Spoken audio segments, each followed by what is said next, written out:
नमस्कार। सूचना की दुनिया पर आपका स्वागत है। मैं हूं डॉक्टर सुभाष चंद्र सिंह, राज्य सूचना आयुक्त उत्तर प्रदेश। पिछले दिनों हमने गोंडा में वहां गेस्ट हाउस में एक बैठक की थी। बैठक में वहां के जन सूचना अधिकारी, जो मोस्टली तहसीलदार और नायब तहसीलदार थे, और कुछ एसडीएम भी उपस्थित थे, उनको जो है आरटीआई के तमाम प्रावधानों के बारे में बताया था। एक प्रश्न उठाया गया था वहां पर कि आरटीआई में क्या नकल दे सकते हैं। मेरा साफ कहना है कि आरटीआई में नकल का प्रावधान अलग है, यानी आप शुल्क जमा करके नकल को प्राप्त कर सकते हैं। आरटीआई में नकल का प्रावधान नहीं है। आरटीआई में पत्रावली पर धारित सूचना देने का प्रावधान है। जो सूचना पत्रावली पर धारित नहीं है, यानी जो नकल आप मांग रहे हैं, वो नकल विभाग से उसकी सूचना ली जा सकती है, जिसका अलग से शुल्क जमा किया जाना आवश्यक है। यह एपिसोड आप देखें, आपकी प्रतिक्रिया का हमें इंतजार रहेगा। हाँ सर, जैसे कोई आवेदक ये मांगता है कि प्रश्नवाचक सूचना जैसे मांगता है कि इसमें क्या कार्रवाई की गई, किस अधिकारी पे कार्रवाई की गई, जैसे राजेश दुबे वाला जो हमारे यहाँ का मामला था। हाँ, पूरा प्रकरण बताइए राजेश दुबे का।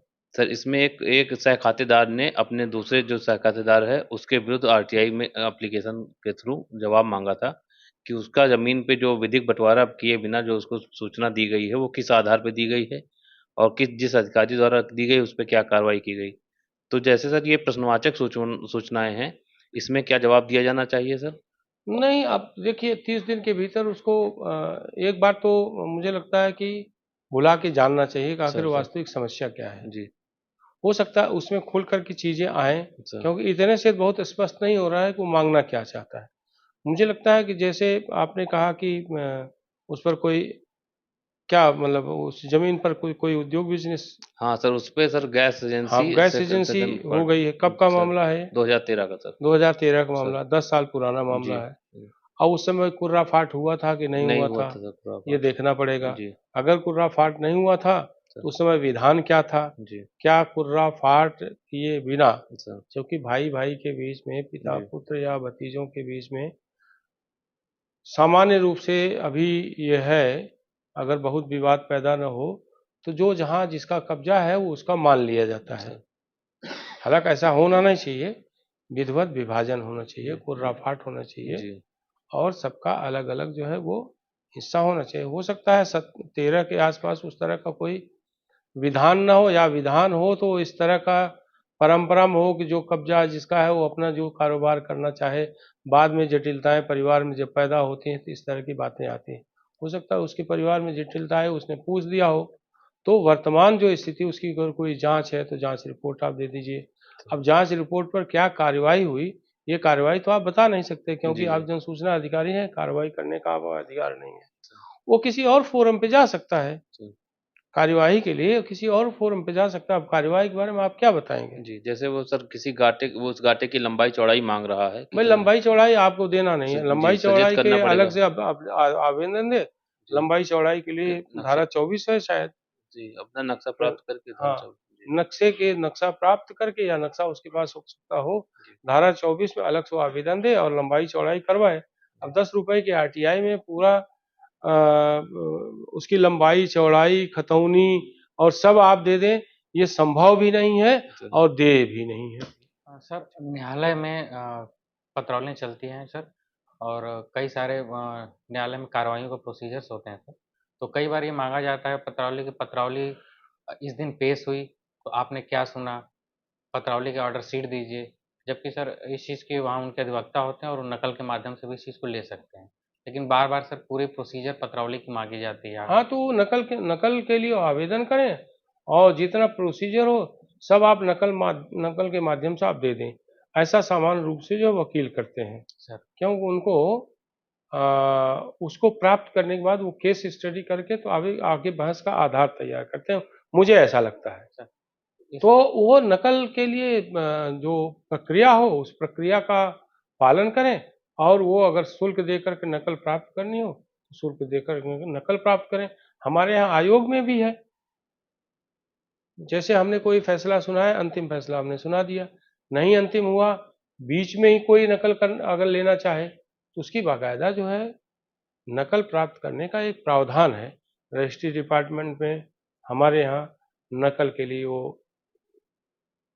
प्रस्तुत करता है अपना आवेदन, फिर आवेदन का परीक्षण होता है, फिर अगर वो पत्रावली पूरी देखना चाहता है, उसे पूरी पत्रावली देखे और देख करके जितनी सूचना उसको प्राप्त करना उतनी सूचना वो बता दे। उसके लिए उसको शुल्क जमा करना पड़ता है, फिर वो नकल उसको मिलती है। तो जो नकल का प्रावधान है, वो नकल का प्रावधान आप लीजिए। निःशुल्क नकल तो मिलती भी नहीं, तो कम से कम जो है सरकार के खाते में अगर नकल देने से कुछ पैसा आ रहा है जो विधि सम्मत है, तो शुल्क जमा करके वो प्राप्त करे सूचना।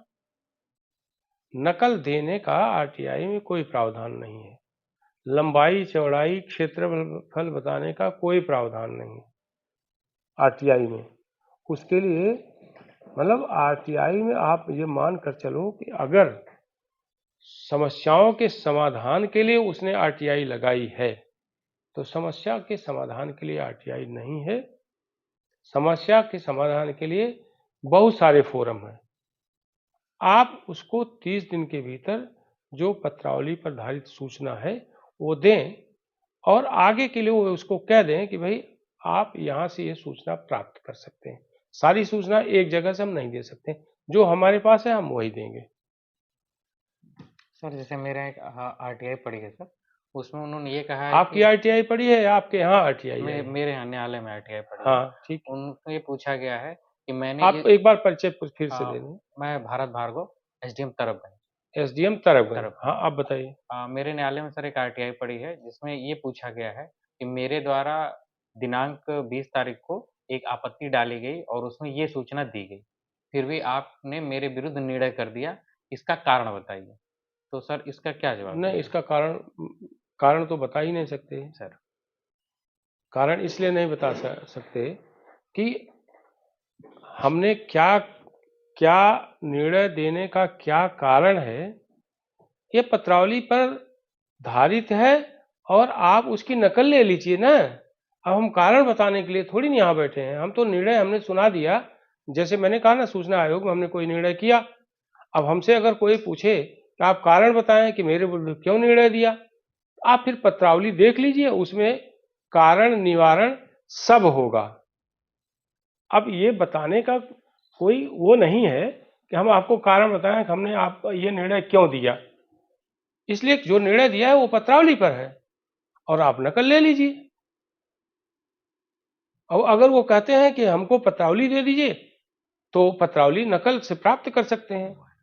कारण बताने का कोई औचित्य नहीं है इसमें।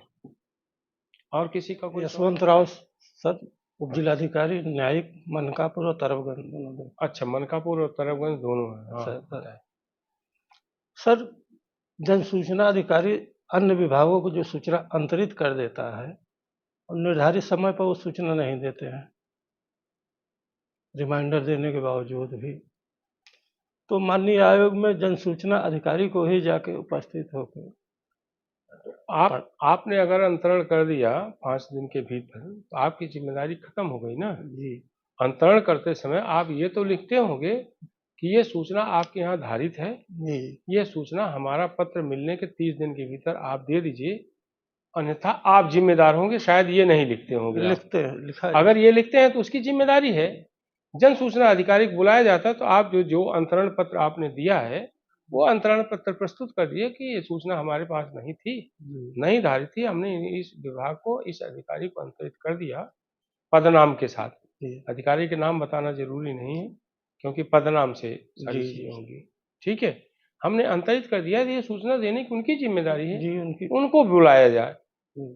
और एक बात दूसरा है कि हमारे यहाँ जब आता है या किसी भी सूचना आयुक्त के पास जाता होगा, अंतरण अगर आपने कर दिया है तो फिर अंतरण के क्रम में हम नोटिस जारी करते हैं।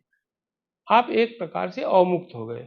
आपसे केवल ये पूछा जा सकता है कि क्या आपने कोई रिमाइंडर दिया था, अगर दिया होगा तो आप दे दीजिए, अन्यथा अंतरण के बाद जो है बहुत जिम्मेदारी जो है रह नहीं जाती है। अंतरण जिसको किया है सूचना देने की जिम्मेदारी उसकी बनती है। बात स्पष्ट हो गई आप लोगों को?